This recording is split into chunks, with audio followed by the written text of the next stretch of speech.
What's good, everyone? This is RawTruth Media, giving you the raw content that you deservedly need. Please like and share this video throughout all social media platforms. One wise person once said, "It's better to be prepared than surprised." And that's what T.C. Taylor has done. What head coach T.C. Taylor has been able to do is not even being talked about enough. He is able to adjust on the fly, very efficiently, by the way, in this transfer portal era. I'm going to tell you why. He just lost Niles Gaddy and Debo Haynes. And he's still recruiting on top of that, has signed commitments and so forth. This is what you have to be doing. And it's crazy. You look on social media and all they can talk about is what Jackson State lost. FAMU, who I respect, and they're doing a great job. And even though they lost one player to the portal, their All-American D-line, barely no one talked about it. But they talked about JSU and what they lost. You know why they did it? Let's be honest, family. When a team has been winning a lot and when a team has a confident fan base, they want to ruin the good spirit that you have. They want to ruin the joy that you have for supporting your team. So they will go and take jabs at the coach and jabs at the school, and they ain't going to win this many games. I've talked to a lot of people in this space, and they all agree they better hope JSU doesn't win a lot of games. Because if they do, I'm just letting y'all know, they will talk some extra shit, and well deserved. Because this whole offseason, jabs on their university, football team, doubt. I'm here to say right now, Jackson State's going to have the most motivated team in 2023. They're going to play like a team that's pissed off. I'm not going to predict records because I'm not a Notre Dameist. But they're going to play hard for T.C. Taylor. And what I want from today's athletes to do, and I mentioned this on Ken Clark 1400. Shout out to that brother doing an amazing job. Shout out to Zoe, Nuke, and the crew. Make sure you subscribe to the channel, but let me digress. They need to do a better job, and I keep saying again, navigate your surroundings. All this rapid reaction on the draft and only having one Hbcu player drafted, but failing to mention that other schools, let me give an example. Conference USA, I don't think they had a player drafted. If they did, it probably was one. The Sun Belt didn't have too many players drafted. This was a weird draft. And Ken mentioned this on his show. No one talked about the extra graduate year because of COVID. How many players did you see in the draft that's 24, 25?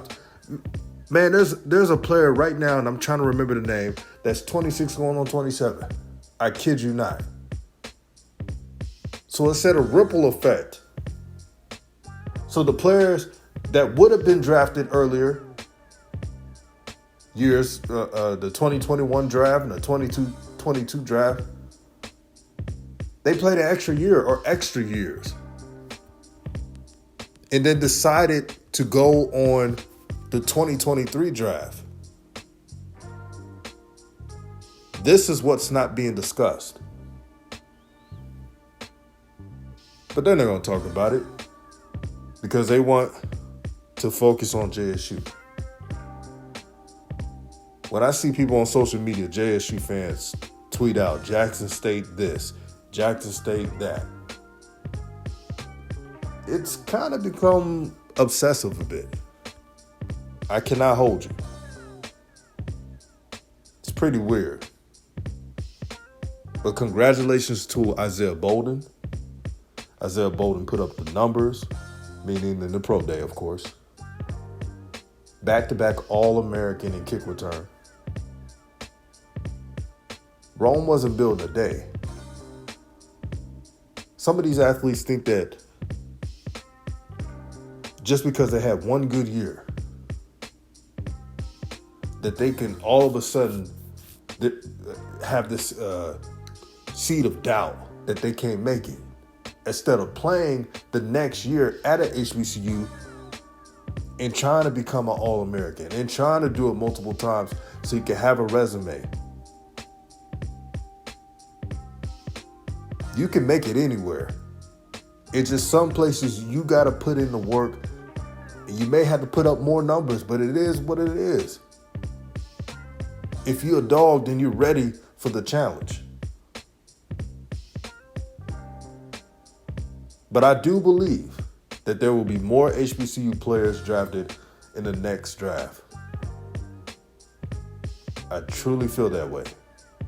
If it's not at least 4 players, it may be 6. You never know. But I tell you what, it will be more than 1. I feel very confident about that.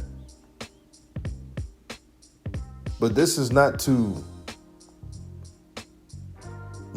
just to hate on any moves these young brothers made, especially the ones that graduated at HBCU. The brother Niles Gaddy, man, I hope he has a great career. He is a great brother. His father is a great man.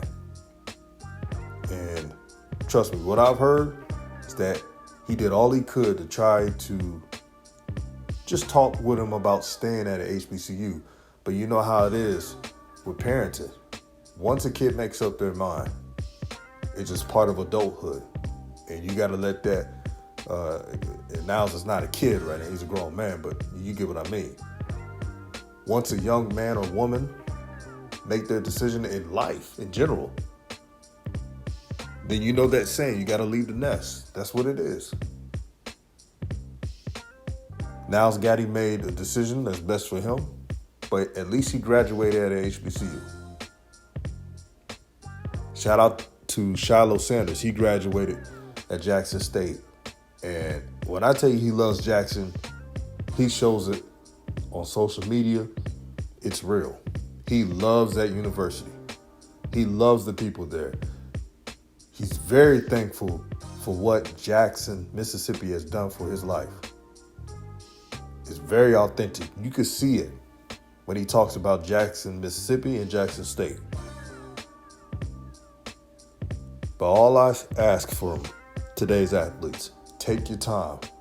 And parents, don't be reactionary. Don't be telling these kids, you can't make it from here and there.